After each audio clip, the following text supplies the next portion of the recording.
right. Good afternoon. Thank you for your patience.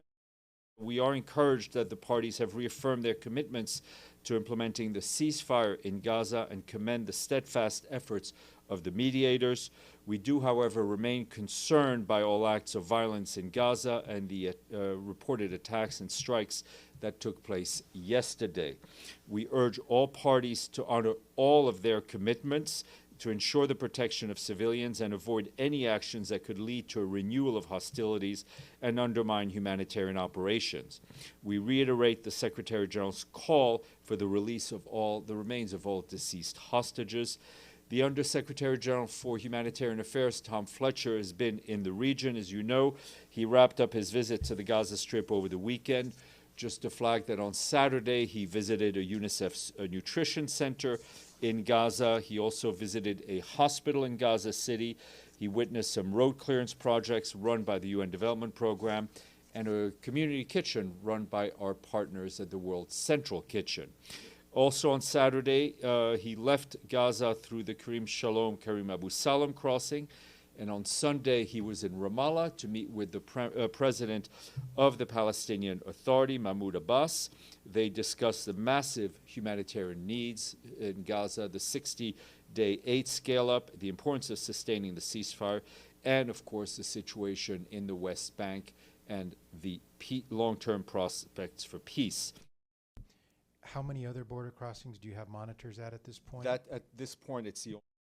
Over the weekend, we and our partners continued to collect aid from the Kerem Shalom Kisufim crossings. This included postpartum hygiene kits, medical supplies, fuel, food, and water. And yesterday, for the first time, Israeli authorities allowed the United Nations to deploy monitors at the Kisufim crossing. This is, of course, a welcome development as it will provide us with much-needed visibility into that segment of the pipeline. On Friday evening, the family of Abu Sha'ban was traveling back to their homes in Hayy al-Zaytun in Gaza. A shell hit their car, killing all 11 members, 7 children, 3 women, and 1 man. And yet the UN did not say one word about this. I think we've expressed, I think the Secretary General expressed his very serious concern about the continuing violence that we're seeing in Gaza. It's not violence, it's a crime against a family. Why there was no statement? I think we have been extremely vocal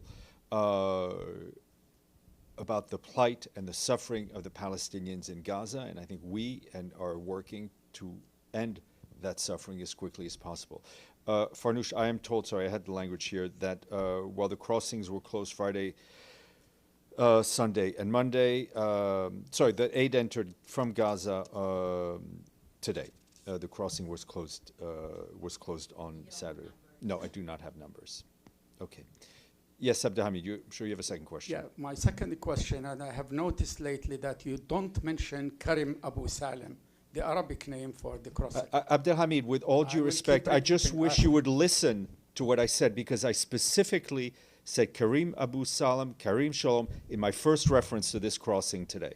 So I'm happy for you to parse the language that I use, but all that I ask is that you listen to what I said.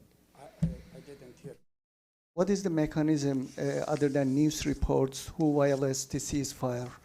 No, we are not part of a ceasefire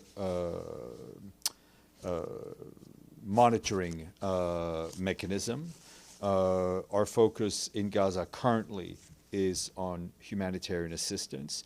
Obviously, in the process of doing our work, we are witness to things, and I think, as I did earlier today, we speak out against it, but we are not part of an official mechanism which monitors a ceasefire. That's up to the mediators.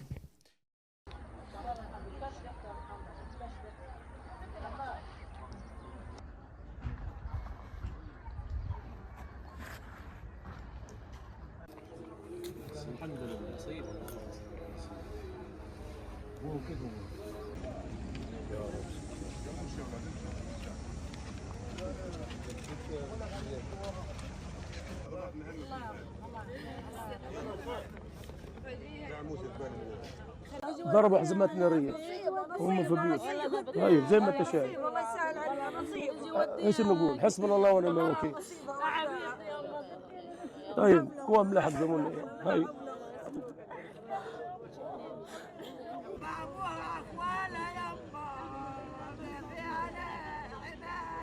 ونعم الوكيل يا رب، حسب الله ونعم الوكيل. كله كذب يا عم، فيش منه يعني. هاي اللي وقف اطلاق النار زي ما انت شايف. ايوه مسجلين ولسه كمان في تحت الركاب اللي جبناهم. ايوه لسه في ضيل تحت الركاب.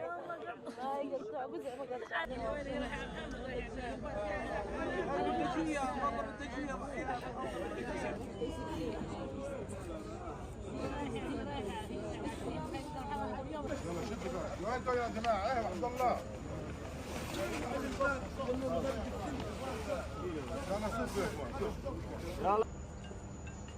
الله اكبر.